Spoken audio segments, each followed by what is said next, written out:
Bengaluru rave party కేసుకు సంబంధించి మరో వీడియో విడుదల చేశారు సినీ నటి హేమ. తనకేమీ తెలియదని, తానేమీ డ్రగ్స్ తీసుకోలేదని ఆమె ఈ వీడియోలో క్లారిటీ ఇచ్చారు.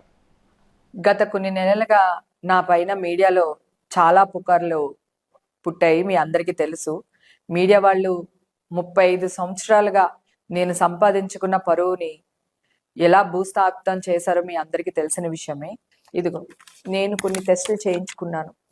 మొత్తం నా హెయిర్, నైల్స్, బ్లడ్ అన్ని చేయించుకున్నా. సో దీంట్లో నాకు నెగిటివ్ రిపోర్ట్ వచ్చింది. ఇది ఆల్రెడీ మీకు ఛానల్స్లో నేను రావడం జరిగింది, చెప్పడం కూడా జరిగింది. ఇప్పుడు ఈ వీడియో తీయడానికి మెయిన్ కారణం ఒకటే, నేను ఎలాంటి టెస్టులకైనా బహిరంగంగా రెడీ అని మీ ముందు చెప్పడానికి, అలాగే తెలంగాణ సీఎం గారు రేవంత్ రెడ్డి గారు అపాయింట్మెంట్ కావాలి అని అడగడానికి, అలాగే ఏపీ ఉప ముఖ్యమంత్రి గారు అయిన పవన్ కళ్యాణ్ గారిని అపాయింట్మెంట్ అడగడానికే నేను ఈ వీడియో పెడుతున్నాను.